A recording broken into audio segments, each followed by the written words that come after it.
Hello friends, good morning. चलिए जानते हैं देश और दुनिया की तमाम छोटी बड़ी खबरें, जिसमें सोना चांदी, मौसम और राजनीति से जुड़ी बड़ी खबरें आपको बताएंगे सिर्फ 5 मिनट में। लेकिन उससे पहले वीडियो को लाइक जरूर करें और चैनल पर नए हैं तो चैनल को भी सब्सक्राइब कर लें। तो चलिए वीडियो को स्टार्ट करते हैं। राजस्थान में बम्पर जीत के बाद अब सभी की निगाहें मुख्यमंत्री के ऐलान पर है। सभी को इंतजार है कि आखिर राजस्थान का अगला मुख्यमंत्री कौन होगा। इस रेस में कई नाम शामिल है। इस बीच बीजेपी प्रदेशाध्यक्ष सीपी जोशी ने सीएम के नाम को लेकर बड़ा बयान दिया। उन्होंने कहा है कि सीएम को लेकर फैसला पार्टी के विधायक दल की बैठक के बाद होगा।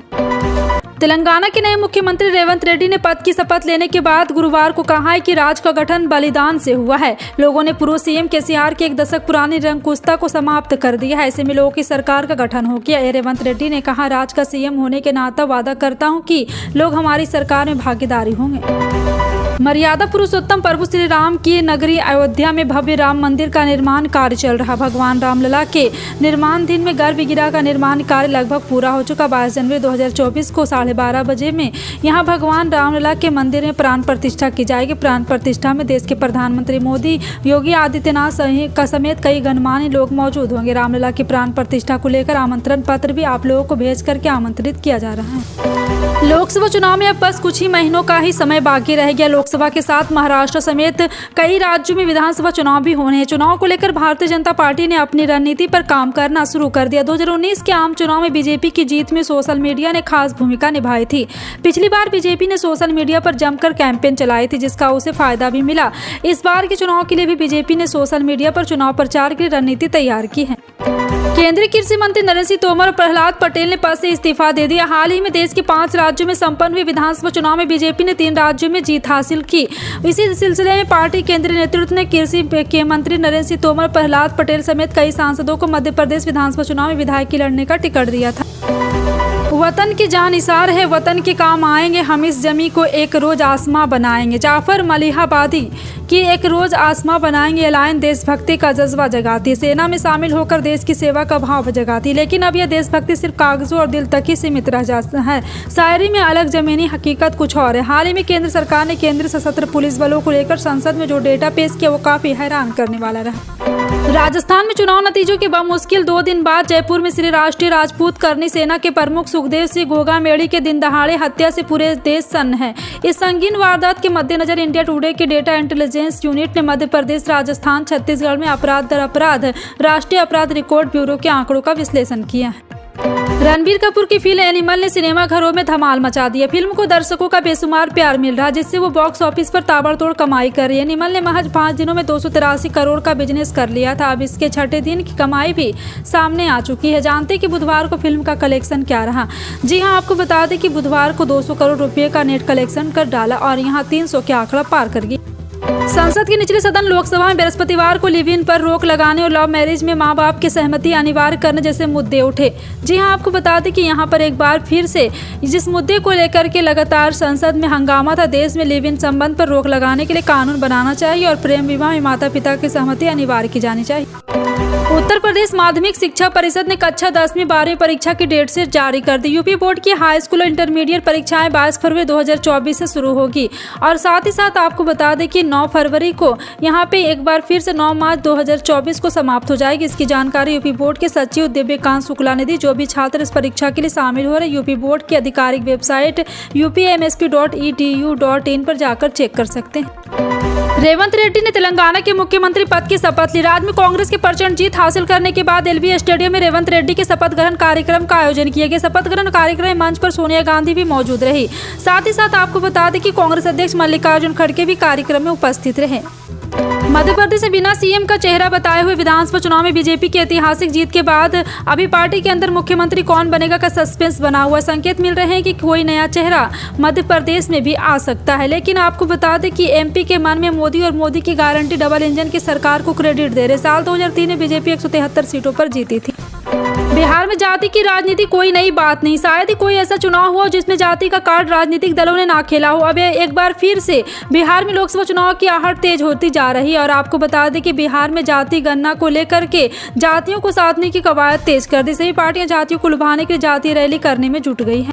माइनिंग में डिग्री और डिप्लोमा कर सरकारी नौकरी की तलाश कर रहे युवाओं के लिए बहुत अच्छी खबर है। Paschim Bangal power development corporation limited ने सहायक खान प्रबंधक सहित विभिन्न पदों के लिए नौकरियां निकाली। इन पदों के लिए आवेदन प्रक्रिया 4 दिसंबर 2023 से शुरू है और आवेदन करने की लास्ट डेट 25 दिसंबर 2023 है।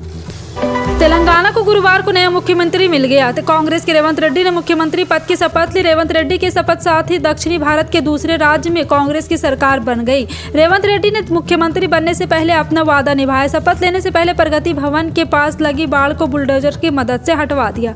जनता की पहुंच यातायात की आवाजाही को आसान बनाने के लिए प्रगति भवन के सामने लगे लोहे के बैरिकेड हटा दिए गए। विधायक दानासारी सितक्का ने एक्स पर एक पोस्ट में कहा, प्रगति भवन में शेड और ग्रिल को हटा दिया गया। प्रधानमंत्री नरेंद्र मोदी ने आज के चुनावी आंकड़ों का हवाला देते हुए कहा, भारतीय जनता पार्टी शासन के लिए लोगों को सबसे पसंदीदा पार्टी बन गई, क्योंकि सत्ता में रहते हुए चुनाव जीतने का उसका रिकॉर्ड कांग्रेस से काफी बेहतर है। भाजपा संसदीय दल की बैठक को संबोधित करते हुए प्रधानमंत्री ने हालिया विधानसभा चुनाव में पार्टी की बड़ी जीत का श्रेय टीम भावना को दिया है और कहा है कि 3 राज्यों में जीत के अलावा तेलंगाना मिजोरम में पार्टी की ताकत बढ़ी है।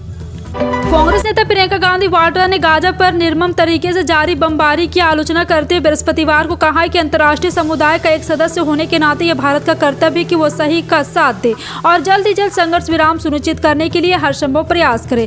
कांग्रेस महासचिव ने सोशल मीडिया मंच एक्स पर किए गए एक पोस्ट में कहा, भारत हमेशा सही का साथ खड़ा हुआ और आज़ादी के लिए फलस्तीनी लोगों के लंबे संघर्ष की शुरुआत से उनका समर्थन करता रहा है। गुरुवार को राजधानी शिमला स्थित प्रदेश कांग्रेस कार्यालय राज्य भवन में हिमाचल प्रदेश के कांगड़ा को लेकर के एक बार फिर से इस मौके पर प्रदेश सरकार मंत्रिमंडल के सदस्य कांग्रेस नेता विक्रमादित्य सिंह भी मौजूद रहे। इस दौरान विक्रमादित्य ने कहा, सरकार 1 साल के कार्यकाल का जश्न धूमधाम से कांगड़ा में मनाएगी और कांग्रेस पार्टी के राष्ट्रीय महासचिव प्रियंका गांधी वाड्रा इसके मुख्य अतिथि शामिल होंगे।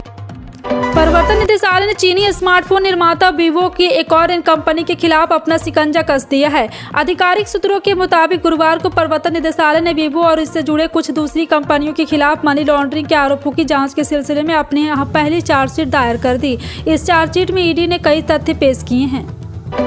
मध्य प्रदेश, राजस्थान, छत्तीसगढ़ में किंगमेकर बनने की उम्मीद पर पानी फिरने के बाद बसपा प्रमुख मायावती अब मिशन 2024 के सियासी बिसात बिछाने में जुट गई है। पिछले लोकसभा चुनाव में बसपा से जीते कई सांसद बेवफाई की राह पर है और 2024 में किसी दूसरे दल से किस्मत आजमाने की कोशिश में है। ऐसे में बसपा प्रमुख मायावती ऐसे नेताओं की तलाश में जुटी है जो वफादारी के साथ साथ जीतने की ताकत रखती हो। जागरूकता के तमाम प्रयास और कड़े कानूनों के एक बार बावजूद दहेज का लोभ कम नहीं हो रहा है। ऐसे ही एक मामला दक्षिण भारत के राज्य केरल से आया है। केरल, जिसे सबसे ज्यादा पढ़े लिखे लोगों का राज्य माना जाता है, केरल की राजधानी तिरुवनंतपुरम में दहेज की वजह से 26 साल की एक महिला डॉक्टर ने आत्महत्या कर ली। महिला डॉक्टर के भाई दहेज मांगने वाले परिवार में शादी करना नहीं चाहते थे, लेकिन डॉक्टर को लगता था कि उसने एक अच्छा आदमी चुना है। महिला डॉक्टर सहाना का बॉयफ्रेंड और उसके परिवार वाले दहेज में BMW कार और 1.2 किलो सोना मांग रहे थे और सहाना के घर वाले इतना दहेज दे पाने में असक्षम थे। अगर आप रेलवे में नौकरी की तलाश करें, 10वीं पास है तो बहुत बढ़िया मौका है। रेलवे 3000 से ज़्यादा पदों पर भर्तियां करने जा रहा है। इसके लिए 11 दिसंबर से रजिस्ट्रेशन किए जा सकेंगे। वहीं अप्लाई करने की अंतिम तारीख 11 जनवरी 2024 है। RC NTRS के 3093 पदों पर वैकेंसी आई। ये सभी पद अप्रेंटिस के हैं। इस साल 2023 से 24 के बजट सत्र में वित्त मंत्री निर्मला सीतारमण ने खास इन्वेस्टमेंट प्लान की पेश की है। महिला और सम्मान बचत प्रमाण पत्र योजना को खास तौर पर महिलाओं के लिए पेश किया गया। इसमें निवेश करके कुछ समय के बाद मोटा रिटर्न का फायदा उठाया जा सकता है। आज हम आपको वीडियो के माध्यम से भी महिला सम्मान बचत प्रमाण पत्र के बारे में विस्तार से बताने वाले, साथ ही ये भी जानकारी देंगे कैसे आप 1000 रुपये निवेश करके तगड़ा रिटर्न पा सकते हैं। महिला सम्मान बचत प्रमाण पत्र एक छोटी बचत योजना है। इसमें किसी तरह का क्रेडिट कार्ड जोखिम नहीं है। सरकार की इस योजना के खास तौर पर महिलाओं के लिए शुरू किया गया है। भारतीय सराफा बाजार में 7 दिसंबर 2023 को सोना महंगा हुआ और चांदी सस्ता हुआ। महंगा होने के साथ प्योर गोल्ड की कीमत 62,000 रुपये प्रति 10 ग्राम के पार है। वहीं चांदी का भाव 73,000 रुपये प्रति किलो से अधिक है। राष्ट्रीय स्तर पर 999 शुद्धता वाले 24 कैरेट के 10 ग्राम सोने की कीमत 62,285 रुपये है, जबकि 999 शुद्धता वाले चांदी की कीमत 73,566 रुपये है। इंडिया बुलियन ज्वेलर्स एसोसिएशन के मुताबिक बुधवार की शाम को 24 कैरेट शुद्ध सोना 62,144 रुपये प्रति 10 ग्राम पर था। देश में किसानों को आर्थिक सहायता उपलब्ध कराने के उद्देश्य से फरवरी 2019 से देश भर में प्रधानमंत्री किसान सम्मान निधि की योजना चलाई जा रही है। इस योजना के अंतर्गत प्रत्येक 4 महीने में 3 समान किस्त में प्रति वर्ष 6,000 रुपये की वित्तीय सहायता प्रत्यक्ष लाभ हस्तांतरण के माध्यम से भर के किसानों के परिवार के बैंक खाते में दिया जाता है। लोकसभा में पूछे गए एक सवाल के जवाब में केंद्रीय कृषि एवं किसान कल्याण मंत्री नरेंद्र सिंह तोमर ने यह जानकारी दी। दक्षिण के राज्य तमिलनाडु आंध्र प्रदेश में चक्रवात मिचोंग के चलते भारी बारिश की गतिविधियां देखने को मिलती थी। सबसे ज्यादा असर चेन्नई में दिखाया गया था। चेन्नई में भारी बारिश के चलते बाढ़ के हालात है। इस बीच मौसम विभाग ने तमिलनाडु के लिए परेशान करने वाली खबर दी है। मौसम विभाग ने तमिलनाडु के लिए भारी बारिश का अलर्ट जारी किया। इसी के साथ मौसम विभाग ने केरल में भी भारी बारिश की बात कही है। मौसम विभाग की माने तो केरल और तमिलनाडु में 8 और 9 दिसंबर को भारी बारिश की गतिविधियां दिखाई है। तमिलनाडु में भारी बारिश अपने साथ साथ परेशानी ला सकती है। चेन्नई में अभी भी चक्रवात के चलते हुई बारिश की वजह से आम जनजीवन अस्त व्यस्त है। घर सड़क सब जगह पानी का कब्जा है। वहीं कई इलाकों में बिजली की सप्लाई नहीं हो रही। ऐसे में भारी बारिश का पूर्वानुमान लोगों को परेशान कर सकता है। फिलहाल आपका इन सभी खबरों पर क्या कहना है, कमेंट सेक्शन में टाइप करके जरूर बताएं।